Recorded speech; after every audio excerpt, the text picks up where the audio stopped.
Short selling. If you're watching this, it's very possibly because you've just seen some terrible things happen in the marketplace where the short sellers have been blamed for things going wrong. Would that it were so simple. But it's complicated. It's not quite like that. MT4 and MT5 traders feel that short selling is the same as going into long positions. It's no big deal. But in the marketplace as a whole, short selling is something which is a sensitive subject. So let's just take a quick look at this. A star trader has grown very much over the past 12 months. 12 months ago, maybe 2 or 3 out of 8 people on the planet lived in countries where we have people. And now 5 out of 8 people, 5 billion out of 8 billion people live in countries where we have offices. That's a big, big change. And among these people, we have a mixture of people who predominantly are bulls or bears or trade by instinct. Very different people, very different characteristics. We are one, we are all traders, but we are all different. It's a fascinating market to be in. If you look at payment methods, then payment methods are increasing all the time. Star Trader operates around 200 payment methods now.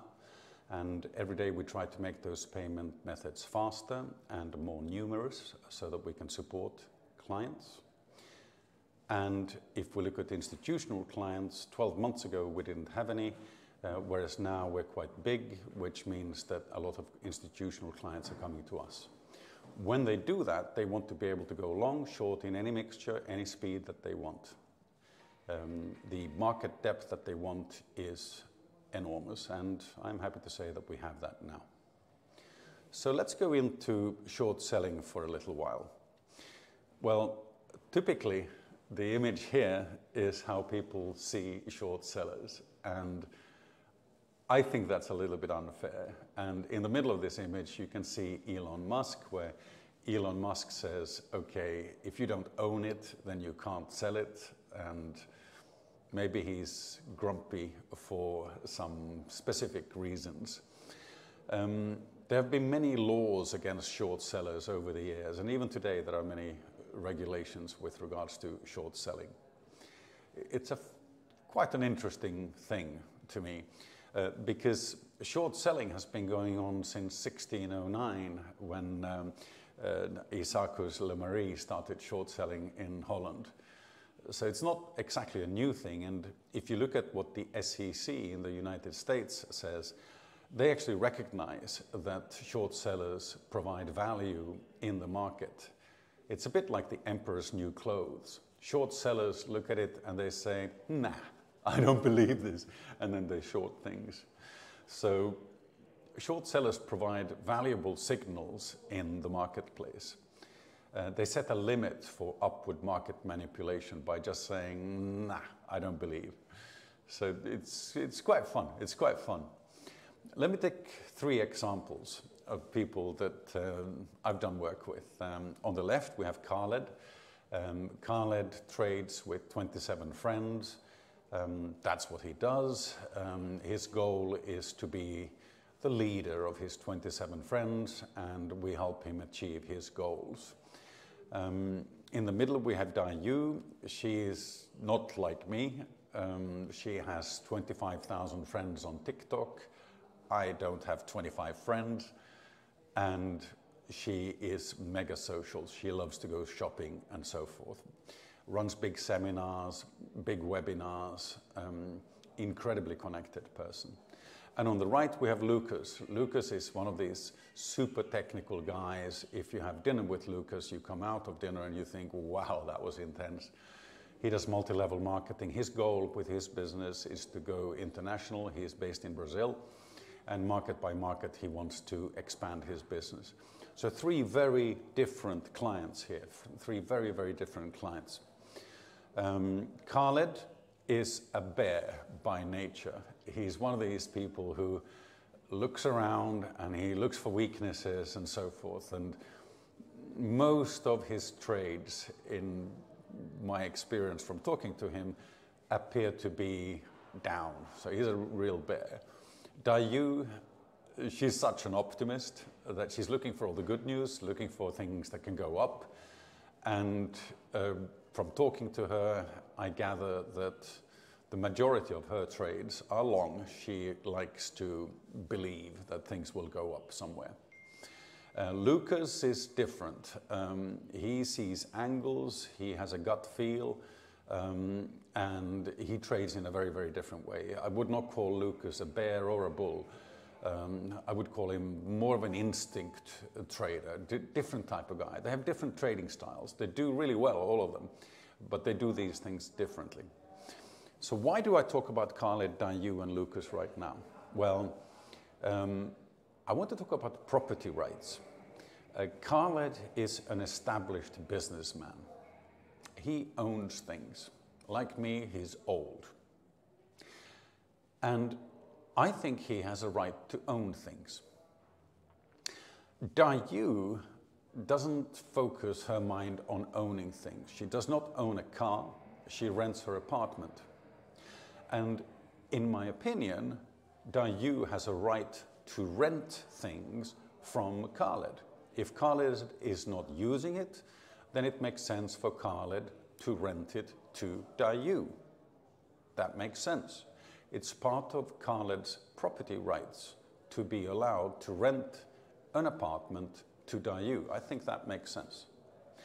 And furthermore, if we go across to Lucas for a moment, then surely Lucas has a right to rent something for a while and then give it back, as long as he gives it back in the same condition or an identical copy in the same condition. So in my view, if you believe in property rights, you also believe in the right to short assets. Because you're allowed to own something, you're allowed to rent it and give back an identical copy in the same condition. And of course there's a fee. Because you've borrowed something for a while, of course there's a fee. So in my view, if you believe in the right to own things, then the logical extension of that is that you also believe in the right to short assets. So let's look at some examples of where longing and shorting assets are at play. I've lived in London for most of my life. And in the European Union and also in the UK right now, there are some disclosure rules with regards to shorting assets. Those disclosure rules don't exist when you long assets instead. I don't get that. I think there's an opportunity within Brexit for the UK to maybe remove short seller disclosure rules or change them in such a way to make them symmetric for long sellers. I don't know. I think there are some opportunities there. And also there are some squeezes that long traders can do on assets. And when people do squeezes, the short sellers quite often move in and short the thing which is being squeezed, where the asset price is being squeezed high, boom, they make money on the way down. So from a short seller standpoint, squeezing can be quite a good thing if you can recognize it quickly enough. Very, very interesting. So my question is, and this is not a statement, it's a question, maybe the flexibility provided by Brexit means that removing long trader squeeze limits is an opportunity in the UK. Just a crazy thought. Also, one of the things that I see on a regular basis with Khaled is that he looks at companies that do really well, and then he asks himself who the neighbors are of those companies, and he shorts the competition. That's one of his standard strategies that he does quite a lot. I think that's quite an interesting thing to do. Look for the winners, and then try to ask who's the nearest neighbor and short that one. Very, very interesting way of doing business. Ultimately, I think there are multiple positive sides of shorting. And one of them is that if an asset dives really quickly and someone is shorting it heavily, then it's possible that the short sellers that close their positions may be the only buyers at low levels because they need to buy and then return the stock. So in a way, short sellers with that mechanism, they set a floor for prices. So that's quite useful. They kind of set a limit downward to how it's a break. It's a break upwards, the break downwards. So short sellers provide value in terms of financial stability. I think 2023 as a whole belongs to traders, and that's something I've said before. I think it's true about 23 and 24 as well. We're seeing crazy effects right now where, although the interest rates are going up, we're seeing the S&P 500 also go up. Maybe there are opportunities for short sellers there. Certainly if we look at the instability and the distortions that happen in the marketplace right now, this is territory where short sellers should be doing really well. Over the last 10-15 years, we've seen massive quantitative easing coming in, pushing money in order to get investment into the marketplace. However, the central banks, mostly over the last 10-15 years, have had very low interest rates, which means that the banks have used the QE money as security when making big loans out to the market, and that money has primarily gone to real estate and shares. Small percentage of that is leaking into inflation, and the central banks are trying to pull the money back, but it's very difficult because quantitative easing is not the same as quantitative tightening in reverse. So in doing that interest rate hike, investment is being damaged or challenged, and even some banks are failing, like Silicon Valley Bank. So this is quite difficult. From a shorting trader's perspective, this is a beautiful situation because it's volatile and there's a lot of money out there. A lot of opportunities to discover distressed assets of all types, shorting them and so forth. And the same will be true around the big money being printed in the United States right now, 1.2 trillion infrastructure, 280 billion CHIPS Act, and 400 billion inflation reduction on top. Incredible amounts of money implemented in a manner which to me looks quite contradictory. So again, money in the market, volatility, opportunities to short. And also emperor's new clothes. We have celebrities now endorsing specific assets. I think that's a fascinating new trend.